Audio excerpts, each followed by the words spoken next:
2024 సంవత్సరంలో భారత్ అనేక రంగాల్లో కీలక విజయాలు సాధించింది. అంతర్జాతీయ యవనికపై పెరుగుతున్న భారత ప్రాబల్యాన్ని ఇవి నొక్కి చెప్తున్నాయి. ఇవన్నీ ప్రధాని నరేంద్ర దార్శనిక నాయకత్వానికి ప్రతిబింబంగా నిలబడుతున్నాయి.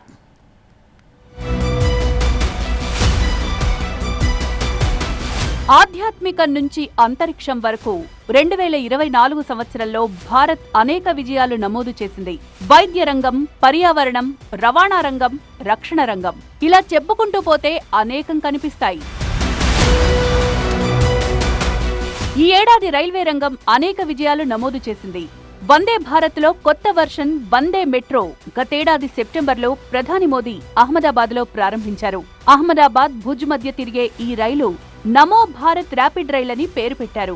భారతదేశ మౌలిక సదుపాయాలను ఆధునీకరించాలన్న ప్రధాని మోదీ దార్శనికతను ఈ రైలు నొక్కి చెప్తోంది.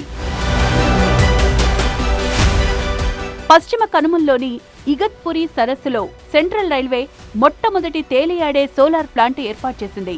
ఈ తరహా చర్య చేపట్టడం సెంట్రల్ రైల్వేకు ఇదే మొదటిసారి. జూన్లో నెలకొల్పిన ఈ ఫ్లోటింగ్ సోలార్ ప్లాంట్ 10 మెగావాట్ల విద్యుత్ ఉత్పత్తి చేయగలదు. ఆధునికతతో ఢిల్లీ మెట్రో అతిపెద్ద అడుగు వేసింది. సెప్టెంబర్లో Delhi metro rail corporation driver రహిత సాంకేతిక పరిజ్ఞానంతో కూడిన తొలి మెట్రో ట్రైన్ సెట్ అందుకుంది.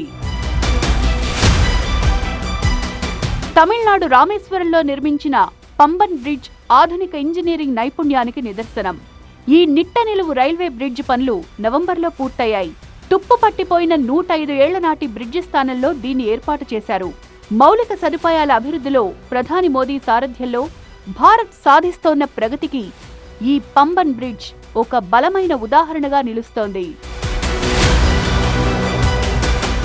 రక్షణ రంగానికి నౌకాదళం సాధించిన విజయానికి ఉదాహరణ మల్టీపర్పస్ వెసెల్ సమర్థక్. మోదీ సర్కార్ చేపట్టిన ఆత్మ nirbhar Bharat, make in India చర్యలకు ఊతమిచ్చే ఈ బహుళార్థ నౌక దేశీయంగా నౌకా నిర్మాణంలో భారత్ సాధించిన పురోగతికి ప్రతిరూపంగా నిలుస్తోంది. ఈ సంవత్సరం మొట్టమొదటిసారి ప్రపంచ వారసత్వ కమిటీ సమావేశానికి భారత్ ఆతిథ్యమిచ్చింది. ఈ కమిటీ 46వ సమావేశం జూలై 24న ఢిల్లీలోని భారత మండపంలో జరిగింది. మోదీ సర్కార్ అధికారంలోకి వచ్చిన తర్వాత యునెస్కో జాబితాలో భారత్కు చెందిన 13 వారసత్వ ప్రదేశాలకు చోటు దక్కింది. ఇది అంత చిన్న విషయమేమీ కాదు. భారతీయ వైద్య విధానంలో ఆయుర్వేదానికున్న ప్రాధాన్యత అంతా ఇంతా కాదు. ఈ విషయాన్ని ప్రపంచానికి తెలియజెప్పే ప్రయత్నం చేసింది మోదీ సర్కార్. గతేడాది అక్టోబర్లో మొట్టమొదటి అంతర్జాతీయ ఆయుర్వేద సదస్సుకు ఢిల్లీ నగరం ఆతిథ్యమిచ్చింది. ఆయుర్వేదం కూడా చట్టబద్ధమైన, ప్రభావవంతమైన వైద్య విధానమని ఈ సదస్సు నొక్కి చెప్పింది. ప్రధాని మోదీ సారథ్యంలో అన్ని రంగాల్లో విజయం సాధిస్తున్న భారత్ ఆర్థిక రంగంలోనూ సత్తా చాటుతోంది. భారతదేశ చరిత్రలో తొలిసారి గతేడాది సెప్టెంబర్లో విదేశీ మారకపు నిల్వలు $700 బిలియన్ దాటాయి. ఇది ప్రపంచంలోనే 4వ అత్యధిక విదేశీ మారక నిల్వలు కలిగిన దేశంగా భారత్ను నిలిపాయి.